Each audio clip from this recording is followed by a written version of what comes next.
पाकिस्तान में लॉकडाउन मरहलावार उठाने का ऐलान ऐसे वक्त में किया गया है जब मुल्क में अभी कोरोना वायरस का पीक नहीं आया है और केसेस के साथ साथ अमवात की तादाद भी बढ़ रही है। और आज वज़ीर-ए-आज़म इमरान खान ने खुद जहां लॉकडाउन उठाने का ऐलान किया, वहीं उन्होंने ये भी तस्लीम किया कि खतरा मौजूद है और अमवात आहिस्ता आहिस्ता बढ़ रही हैं और कोई ये नहीं कह सकता कि पाकिस्तान में कोरोना वायरस का पीक कब तक आएगा। वज़ीर-ए-आज़म जिस खतरे की निशानदेही कर रहे हैं, इस हवाले से हमने कोरोना से मुताल्लिक सरकारी अदाद-ओ-शुमार का जायजा लिया, जिससे बात सामने आई कि वक्त गुजरने के साथ कोरोना के मस्बत केसेस में तेजी आ रही है। 10 अप्रैल से 19 अप्रैल तक पाकिस्तान में कोरोना के मस्बत केसेस की शरह 8% थी, जो कि 20 अप्रैल से 29 अप्रैल तक 10% हुई। अब मई के इब्तिदाई 6 दिनों में मस्बत केसेस की शरह 12% हो गई है। यकम मई को 11,738 टेस्ट किए गए और 1297 मस्बत आए, यानी मस्बत केसेस की शरह तकरीबन 11% आई। 2 मई को 9,156 टेस्ट किए गए, 889 मस्बत आए, यानी तकरीबन 10% आई। 3 मई को भी शरह तकरीबन 11% रही और 4 मई को शरह 13% रही। 5 मई को 10,138 टेस्ट किए गए, 1,049 मस्बत आए और शरह 10% थी और 6 मई को शरह बढ़कर 13% हो गई। 1500 से ज़ायद मस्बत केसेस आए, तकरीबन 12,236 जब टेस्ट किए गए। यानी कि टेस्ट बढ़ रहे हैं तो केसेस में तो इजाफा होगा, ये एक कुदरती बात है, मगर टेस्ट बढ़ने के साथ मस्बत केसेस की शरह में इजाफा होना तशवीश की बात है। मगर अभी तक इत्मीनान की बात यह है कि अमवात की शरह में उस तरीके से इजाफा नहीं हुआ है। यहाँ ये बात अहम है कि जिस मुल्क ने कोरोना वायरस को संजीदगी से लिया और बरवक्त इक़दाम उठाए, उसने कोरोना वायरस पर काबू पाया और अब वहाँ लॉकडाउन में नरमी आ रही है। आज दुनिया उन ममालिक की मिसालें दे रही है। इसी तरह जिस मुल्क ने कोरोना वायरस को संजीदगी से नहीं लिया, वहाँ हर गुजरते दिन के साथ सूरत हाल तशवीशनाक हो रही है और जिन्होंने संजीदगी से लिया, काबू पाया, वहाँ पर भी तशवीश है कि लॉकडाउन खुलने के बाद क्या होगा। इस हवाले से हम आपके सामने कुछ मिसालें रखते हैं जिन ममालिक ने इस मामले को संजीदा नहीं लिया। पहले ब्राज़ील की मिसाल है, आपके सामने रखते हैं। ब्राज़ील के सदर ने इब्तिदा में कोरोना वायरस को मामूली सा फ्लू करार दिया, ज़्यादा अहमियत नहीं दी, मगर अब जबकि कोरोना वायरस यूरोपीय ममालिक में सिमट रहा है, ब्राज़ील में तेज़ी से फैल रहा है और अब हुकूमत पर सख्त लॉकडाउन करने के लिए दबाव बढ़ रहा है। गुज़िश्ता 24 घंटों में ब्राज़ील में 10,503 नए केसेस सामने आए हैं, जो अब तक की सबसे बड़ी तादाद है। 24 घंटे में 615 अमवात हो चुकी हैं। इस वक्त ब्राज़ील में कोरोना वायरस के 1,25,218 केसेस सामने आ चुके हैं।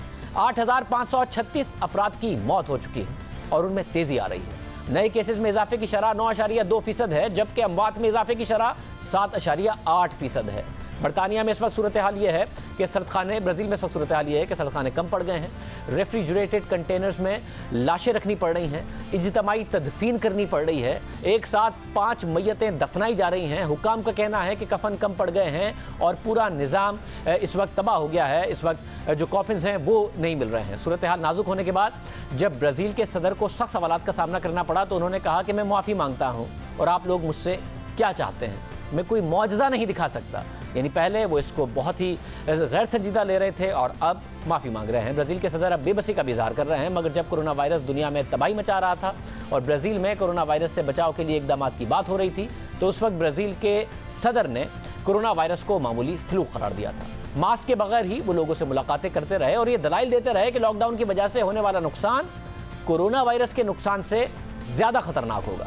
सिर्फ यही नहीं, जब रियासती गवर्नर्स ने सोशल डिस्टेंसिंग से मुतालिक फैसले किए तो ब्राज़ीली सदर अवाम को उन फैसलों पर अमल ना करने का मशवरा देते रहे, उन फैसलों का मजाक उड़ाते रहे।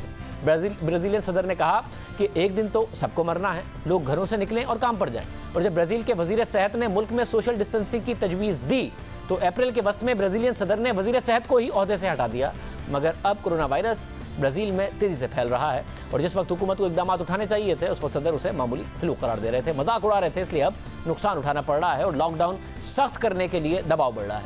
इसी तरह रूसी सदर पुतिन ने भी इब्तिदा में कोरोना वायरस को संजीदगी से नहीं लिया और इस वक्त कोरोना वायरस रूस में अफराद की तादाद, जो मुतासर अफराद की तादाद है, वो 1,77,000 हो गई है और रूस कोरोना वायरस से मुतासर होने वाला 5वां बड़ा मुल्क बन गया है और तेज़ी से कोरोना वायरस के केसेस सामने आ रहे हैं। गुज़िश्ता 24 घंटे में रूस में 11,231 केसेस सामने आए और अब तक 1,600 से ज़ायद अमवात भी हो चुकी हैं। एक दिन में 10-10 हज़ार केसेस रिपोर्ट हो रहे हैं। रूस के वज़ीर आज़म को भी कोरोना हो चुका है और रूस का दारुल हुकूमत मॉस्को कोरोना का मरकज़ बन रहा है। रूस के 1,77,000 से ज़ायद मुसद्दिका मरीजों में से 92,676 का ताल्लुक मॉस्को से है और मॉस्को के मेयर का कहना है कि मरीजों की असल तादाद इससे कहीं ज़्यादा है।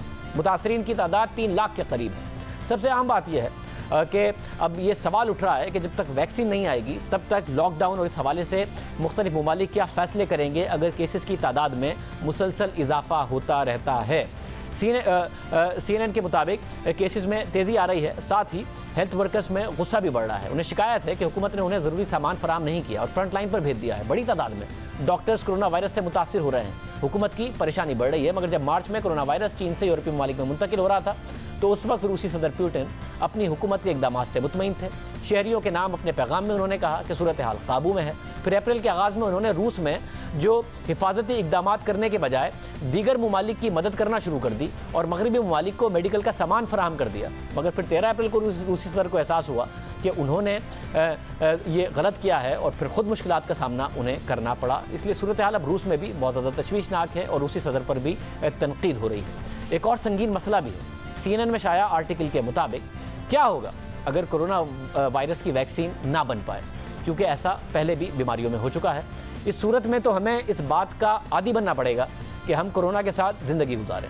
टेस्टिंग, फिजिकल ट्रेनिंग, साथ ही ख़ुद को अलग थलग करना सब ज़िंदगी का हिस्सा बन जाएगा। फिजिकल डिस्टेंसिंग ज़िंदगी का हिस्सा बन जाएगा। दुनिया भर में मुतादिद अमवात होंगी, क्योंकि आज भी ऐसे वायरसेस हैं जिनकी वैक्सीन दरियाफ्त नहीं हो सकी है।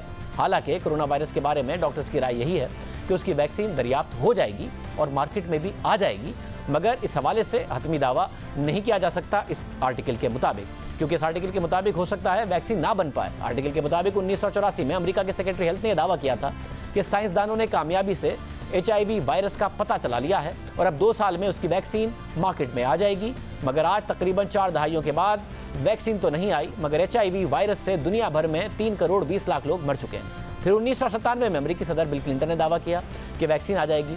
साइंसदानों ने कहा कि 10 साल में वैक्सीन बन जाएगी। फिर 2007 में साइंसदानों ने यह दावा किया, मगर आज तक वैक्सीन नहीं आ सकी। इसकी वजह यह है कि HIV एक दफ़ा जिस्म में दाखिल होकर खुद को ही म्यूटेट करना शुरू कर देता है, यानी हज़ारों किस्म के HIV वायरसेस जिस्म में ही बनना शुरू हो जाते हैं और हज़ारों किस्म की वायरस का वैक्सीन इलाज नहीं कर सकती। इसके मुकाबले में फ्लू का वायरस हर साल अपनी साख्त बदलकर एक नए तरीके से आता है और जिस्म में जाकर अपनी मुख्तलिफ किस्मों साख्त में नहीं तब्दील होता, इसलिए उसकी वैक्सीन मार्केट में आ जाती है। मगर डेंगू बुखार जो हर साल 4 लाख लोगों को मुतासिर करता है, वो भी दहाइयों से परेशान कर रहा है। उसकी वैक्सीन की खोज भी इसलिए छोड़ दी गई है क्योंकि जो वैक्सीन बनी उसके साइड इफ़ेक्ट सामने आए, जिनसे अक्सर ने तो बीमारी को उल्टा बढ़ा दिया था। तो इसलिए अब सवाल उठ रहा है कि क्या हो सकता है कि कोरोना वायरस की भी वैक्सीन ना आए, या फिर वो जिस्म में जाकर इस तरह म्यूटेट नहीं करता जिस तरह HIV का वायरस करता है और वैक्सीन आ जाएगी। ये तमाम सवाल अपनी जगह पर मौजूद हैं। इस सवाल से मजीद बात करेंगे एक ब्रेक के बाद।